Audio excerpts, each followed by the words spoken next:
کردار، ایک عورت کا کردار سورج کی طرح ہونا چاہیے. سورج کیا؟ سورج کی اہمیت ہم سب جانتے ہیں. سنیے گا غور سے میری بہنوں. جس کی غیر موجودگی میں کوئی کام ٹھیک طرح سے انجام نہیں پاتا. جب تک سورج نہ ہو، نہ کپڑے سوکھیں گے آپ کے، نہ آپ کو روشنی ملے گی، نہ آپ کہیں راستہ پار کرتے ہو. اندھیرے میں کیا ہے؟ زندگی اندھیر ہو جائے گی نا. اگر ہماری زندگی میں سورج نہ ہو تو زندگی اندھیر ہو جائے گی. لہٰذا ایک عورت کا جو کردار ہے وہ سورج کی طرح ہونا چاہیے کہ اگر وہ کسی کی زندگی میں شامل نہ ہو تو اس کی زندگی میں اندھیرا ہو جائے، اور جس کی زندگی میں شامل ہو جائے اس کی زندگی میں اجالا ہو جائے، اس کے ہر کام کامیاب ہو جائیں. یہ میں نے خود سے لکھا ہے جو میں بیان کر رہی ہوں. ٹھیک ہے. جس طرح سورج اپنی کرنوں سے پوری دنیا کو روشن کرتا ہے، کچھ اسی طرح عورت کی محبت اور فرمانبرداری بھی اس کے گھر کو روشن کرتی ہے، اس کی نسلوں کو سنوار دیتی ہے. ہم ذرا قرآن کے حوالے سے یہاں پہ بیان کریں گے جن عورتوں کا ذکر قرآن میں آیا ہے. حضرت حوا علیہ السلام، حضرت مریم علیہ السلام، حضرت آسیہ، حضرت موسیٰ علیہ السلام کی وائف حضرت خدیجہ رضی اللہ تعالیٰ عنہ، حضرت عائشہ رضی اللہ تعالیٰ عنہ، اور بی بی سیدہ فاطمہ رضی اللہ تعالیٰ عنہ. یہ وہ عورتیں ہیں، دین اسلام کی وہ شہزادیاں ہیں جو ہمیں سکھا رہی ہیں، جو ہمیں بتا رہی ہیں کہ ہم کیسے اپنی زندگی گزر بسر کریں گے. یہ عورتیں ہمارے لیے زندگی گزارنے کی ایک بہترین مثال ہیں. انہوں نے جس طرح سے زندگی گزاری ہے، دنوں رات جو اپنے اللہ کو راضی کرنے کے لیے جو کوششیں کی ہیں، کبھی اپنے نبی کی خدمت کر کے، یعنی کبھی اپنے شوہر کی خدمت کر کے، کبھی نماز کی پابندی سے، کبھی اپنی اولاد کی پرورش کے. جو صحابہ گزری ہیں انہوں نے جنگیں کی ہیں باقاعدہ، تو ہمیں ان سے سیکھنا ہے. ہم کیوں آج کل کی عورتوں سے سیکھیں؟ ہم کیوں ایشوریہ رائے سے سیکھیں؟ کیوں ہم کٹرینہ کیف سے سیکھیں؟ یہ ہمارے دین سکھائیں گے. ہمیں کس سے سیکھنا ہے؟ جن کا ذکر قرآن میں آیا ہے، جن کا ذکر ہمیں ان سے سیکھنا ہے، ان کے طریقوں پہ ہمیں چلنا، تبھی تو ہم کامیاب ہو پائیں گے. مان لو مجھے انگلش کا ایگزام دے رہے تو میں کون سی بک پڑھوں گی؟ انگلش کی پڑھوں گی نا. اگر میں سائنس کی بک پڑھ کے انگلش کا ایگزام دینے جاؤں تو کیا میں پاس ہو جاؤں گی؟ زندگی میں ہونے والی نہیں ہوں. تو اگر آپ کو دین سیکھنا ہے، آپ کس سے سیکھیں گے؟ جو دین پہ عمل کرتا ہوگا. آپ ان ایکٹریس سے دین سیکھیں گے؟ کیا یہ آپ کو دین سکھائیں گی؟ پھر وہی والا بات ہوگا کہ مجھے پیپر دینا انگلش کا، میں پڑھنے جا رہی ہوں سائنس، تو زندگی میں پاس ہونے والی نہیں ہوں.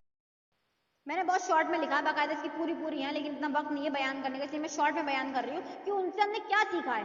حضرت حوا علیہ السلام سے ہمیں سیکھنا چاہیے کہ توبہ کیسے کرتے ہیں. انہوں نے جب ایک پھل کھا کے اللہ کی غلطی کری تھی، انہوں نے ندامت کری، روتی رہی، آنسو بہاتی رہی، اللہ کو راضی کرنے دنوں رات وہ توبہ کیا کرتی تھی. تو ہمیں حوا علیہ السلام سے سیکھنا ہے کہ جب ہم سے کوئی غلطی ہو جائے، ہم سے کوئی اللہ کی نافرمانی ہو جائے تو ہمیں کیا کرنا ہے؟ توبہ. کیا کرنا ہے؟ اپنے گناہ کا احساس کریں کہ ہاں ہم سے گناہ ہوا ہے. جو شیطان ہوتا ہے نا، وہ آپ کو احساس کرنے نہیں دے گا. کوئی بات نہیں، لوگ اس سے زیادہ کرتے ہیں، تم تو صرف اتنا سا کیا ہے، تو نے حرام ہی تو کھایا، تو نے کیا کیا، لوگ تو اس سے زیادہ کرتے ہیں. تو ہمیں کسی بھی گناہ کو چھوٹا نہیں سمجھنا ہے، کسی بھی گناہ کو چھوٹا نہیں سمجھنا، اور کسی نیکی کو بڑا نہیں سمجھنا ہے. نیکی کر کے بھول جانا اور گناہ کر کے بار بار اس پہ افسوس کرنا، یہ ایک اچھے مومن کی پہچان ہے. جو نیکیاں خوب کرے، خوب پرندوں کو بھی دانا ڈالے، صدقہ بھی خوب کرے، خوب والدین کی خدمت کرے، خوب اللہ کی مخلوق کے کام آئے اور کر کے بھول جائے. کہتے نا نیکی کا حکم آیا ہے کہ صدقہ ایسا کرو دائیں ہاتھ سے تو تمہارے بائیں کو بھی خبر نہ ہو. اور ہم لوگ کیا کرتے ہیں؟ آج کل لوگ صدقہ کیسے کر رہے ہیں؟ پورے میں شو آف کر کے. تو یہ اگر آپ کر بھی رہے ہو تو اس کا اجر آپ کو کچھ نہیں.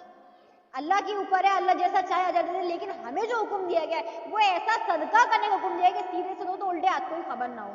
لہٰذا ہمیں نیکیاں کرنی ہے اللہ کو راضی کرنے کے لیے، اور کر کے بھول جاؤ. اگر مان لو میں نے ان کے ساتھ کوئی نیکی کری، انہوں نے مجھ سے کہا کہ مجھے کوئی چیز پسند، میرے پاس ہی میں ان کو دے دی، مجھے یہ نہیں ارے اس کو وہ چیز میں نے لا کے دیا ہے، اس کو میں نے دیا، اس کو ہماری مجال کیا ہے ہم کسی کا کچھ کر سکیں؟ ہماری مجال ہے یہ تو اللہ ہی ہے جس نے ہمیں اس قابل بنا دیا، جس نے ہمیں لینے والا نہیں دینے والا بنایا ہے. شکر ادا کرو اس اللہ کا جس نے ہمارے ہاتھوں کو دینے والوں میں رکھا ہے، لہٰذا ہم بھی لینے والوں میں ہو سکتے تھے. اللہ ہی جانے کون سی نیکی ایسی ہے، کون سا کام ایسا ہے جو ہمارا اس کو پسند آ گیا ہے، ہم نہیں جانتے، وہ جانتا. لہٰذا جو آپ کر رہے ہو نا، ایسا اگر کوئی نماز کی پابندی کر رہا ہے چھوڑو مت، کوئی بھی عمل کرو پر اتنا سا کرو. اگر کوئی صرف لا الہ الا اللہ محمد رسول اللہ ایک بار پڑھ رہا ہے تو کوشش یہ کرے کہ اس کو روزانہ پڑھے. ہم لوگ کیا کرتے ہیں؟ ابھی کوئی خاص موقع ہے، پوری رات بات میں لگا دی، لیکن اس کے بعد نمازوں کو ہوش ہی نہیں ہے. ایسی شب برات آتی ہے، رات بھر جاگ کی بات کریں گے لوگ اللہ کی، ساری نمازیں پڑھ لیں گے، لیکن اگلے دن تو پتہ ہی نہیں ہے کہاں گئی نماز، کہاں گیا روزہ، کوئی خبر ہی نہیں ہے. تو بھلے ہی اتنا سا عمل کرو لیکن استقامت کے ساتھ، یعنی کنٹینیو رکھو اس کو، آج بھی، کل بھی، پرسوں بھی. قرآن میں اللہ فرماتے ہیں کہ اللہ اس عمل کو پسند کرتا ہے جو کنٹینیو کیا جاتا ہے. مطلب کیا؟ اگر تم نے صرف شروع کیا ایک تصویر لا الہ الا اللہ محمد رسول اللہ کی پڑھنے کی، یا کسی نے شروع کیا ہے کہ میں رات کو سونے سے پہلے ایک تصویر درود شریف ہے، اگر بڑا درود شریف نہیں پڑھ پا صرف صلی اللہ تعالیٰ علیہ وسلم، صرف اتنا ہی میں رات کو سونے سے پہلے پڑھ کے سویا کروں گی، انہیں ایک دن کرا، 2 دن کرا، 3 دن کرا، نیت اس کے ساتھ شروعات کری کہ ساری زندگی جب تک مجھے موت نہیں آتی میں پڑھتی ہی رہوں گی. پھر اللہ نہ کرے کبھی روزانہ کرتی تھی نا، اللہ کو معلوم ہے کہ یہ تو کرنے والی ہے، یہ تو عمل کرنے والی ہے، تو میری غیر موجودگی میں بھی جب فرشتے کہیں گے اللہ پاک آج اس بندے نے یہ کام نہیں کیا ہے، لگے گا رائٹ کر دو. مطلب کیا؟ حاضری لگا دو اس کی. کوئی انسان تہجد پابندی سے پڑھنے والا ہے، کسی وجہ سے اس کی 1 دن کی نماز 2 دن کی نماز چھوٹ گئی تو اللہ کہے گا تو پابندی سے آنے والا ہے، رائٹ لگا دو. ایبسینٹ کے معاملے میں کیا ہوتا ہے؟ کوئی بچہ کنٹینیوسلی اسکول آنے والا ہوتا ہے، جب ٹیچر اس کی ٹوٹل ایبسینٹ لگا رہا ہوتا ہے نا، پریزنٹ لگا رہا ہوتا ہے، ایک آدھ دن کی چھٹی ہو جاتی ہے تو ٹیچر کیا کہتے ہیں نہیں کنٹینیوسلی آنے والا ہے، اگر ایک آدھ دن کی لیو کی وجہ سے اس کا رزلٹ میں کم آ رہا ہے تو رائٹ کر دو. تو اللہ تو اتنا محبت کرنے والا ہے، اتنا مہربان، اللہ وہ تو اتنی محبت کرتا ہے ہم سے، بن مانگی دے دیتا ہے. تو اس کے لیے کیا مشکل ہے؟ مشکل تو ہمارے لیے کہ ہم نہیں سمجھ رہے ہیں اس کی محبت کو. لہٰذا حضرت حوا علیہ السلام سے ہم نے سیکھا کہ ہمیں اپنے اگر کوئی غلطی ہو جائے، کوئی گناہ ہو جائے، فوراً توبہ کرنی. کیا کرنا ہے؟ فوراً توبہ. توبہ کے لیے کیا؟ استغفر اللہ صرف 3 مرتبہ پڑھ لیں آپ کو تو. بہت سے لوگ کہتے ہیں ہمیں توبہ کرنا نہیں آتی. طلباً کہتے ہیں وہ کریں توبہ کرنا سکھاؤ. دل میں احساس اگر کسی انسان کو اپنی غلطی کا ہو جائے نا، صرف دل سے ہی احساس ہو جائے کہ ہاں میں گنہگار ہوں، جیسے اس لڑکی کا واقعہ سن کے آئے تھے کل، اس نے کیا کرا؟ دل میں احساس کرا تھا کہ میں گنہگار ہوں، اسی پہ اللہ نے اس کو بخش دیا، ولی بنا لیا تھا. ساری زندگی بھر گناہ کرنے والے نے توبہ بھی نہ کی زبان سے اور صرف دل میں احساس کیا کہ میں گنہگار ہوں، میں برا ہوں، تو اللہ نے اس کو اپنا ولی بنا لیا. کیا مرتبہ ہے میرے اللہ کی محبت کا! ہم نے سمجھا آج تک اللہ کی محبت کو؟ جو ہم کہتے ہیں نا نماز کی پابندی کرو، نماز کی پابندی کرو، اللہ کی محبت کو سمجھ لو. صرف اللہ کی محبت کو سمجھنا ہے. جس دن سمجھ میں آ گئی نا اللہ کی محبت، کبھی آنکھیں اٹھیں گی نہیں بدنگاہی کی طرف، کبھی نماز قضا نہیں ہوگی ایک وقت کی بھی، اگر اللہ کی محبت صرف سمجھ میں آ جائے. کیا اللہ نے منع کیا ہے ناٹک دیکھنے سے، سیریل دیکھنے سے، ٹی وی دیکھنے سے؟ کیوں منع کیا ہے؟ ہمارے اپنے لیے. کیونکہ ہمارا جو دماغ ہے نا، جو ہم دیکھتے ہیں، جو ہم سنتے ہیں، وہی سیکھتے ہیں. بچہ چھوٹا ہوتا ہے، میں ہنسوں گی مجھے دیکھ کے وہ ہنسے گا، میں روؤں گی مجھے دیکھ کے وہ روئے گا. تو ہم جو چیزیں دیکھتے ہیں نا وہی ہم سیکھتے ہیں. ابھی کیا کر رہے ہیں کافر یہودی لوگ؟ سیریل وغیرہ کون بنا رہے ہیں؟ پکچریں کون بنا رہا ہے؟ مسلمان ہیں.